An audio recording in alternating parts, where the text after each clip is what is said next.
situation in the Muslim League. We also need engineers to build houses, not to get rich. But we also need journalists. We need people who can express themselves and can deal with the propaganda that is destroying our communities. We also need people in psychiatry, in sociology. And in the past, these subjects were almost a waste of time. But mental illness is a big thing within our community. And if we don't deal with mental illness and the conditions of our families and those who are coming from war-torn situations, you have, like in Philistine, thousands of orphans that are coming out. You have in the Sudan, thousands of displaced people. If we don't deal with this, then we are not fulfilling our role as Muslims. In my case, my intention with education, I have a passion for history. And that is because of, as an African American, we search for our roots. We search for our identity. So I had a passion for history because I knew that the history of this part of the world was a lie. Christopher Columbus did not discover America. He was lost, and he bumped into America on his way to India. But this is enshrined within the textbook. It still hasn't changed in a lot of places. We're brainwashed. And that brainwashing has to be deconstructed. And our histories have to be reconstructed now in a more objective Islamic way. So my intention with education, I was fortunate to be able to travel to Arabia. I was one of the first students to graduate from Islamic University of Medina. And the college was Kulliyat al-Dawah wa Usuluddin. So it was the college of Dawah, the call to Allah, and the principles of the religion. And so when I finished this rigorous course and came back in the field of Dawah, I realized that in spreading Islam, especially amongst African Americans, Latinos, the indigenous people who were embracing Islam faster than anybody else, if you talk about Islam, the misunderstood religion, and you have a lecture, only a few people will come. But if you talk about roots, if you talk about African history, if you talk about Latino history, hundreds will come out. So I realized that this is a tool, because my intention is dawah. But my love, my passion is history. So the two sort of intersected. And it's a long story, but while I was functioning as an imam here in Toronto, I followed my passion and I entered into University of Toronto History Department. And I was blessed to go through it, rigorous course, and got a master's. And then I went on to get a PhD from the University of Toronto. And my field of expertise was West African Islamic history.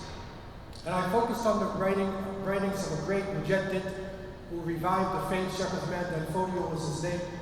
And I did field work in northern Nigeria. I brought back 37 original documents in Arabic language. And did the translation and the explanation and put it into what is called intellectual history. And so this was accepted in the history department, and in 1995, I got a PhD. Now, my history professor, who was a very enlightened person, and this is a point, that one of the key points for this group, he said to us, he gathered together the PhD students, and he said, the time for a history teacher to be an old man who gives you these dry figures and dates, that time is over. You have to use your knowledge as a consultant. You need to become a consultant.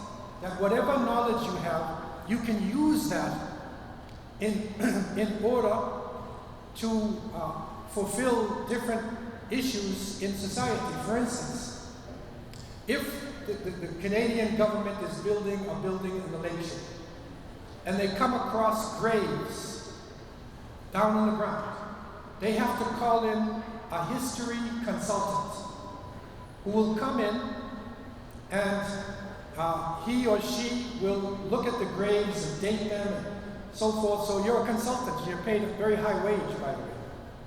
So I started a consultancy along with my Islamic work, and I was hired by the Toronto Board of Education. This is back in the 90s, and I served there, going to the high schools and trying to deal with Islamophobia in the schools. Then I was hired by the Ontario Science Centre.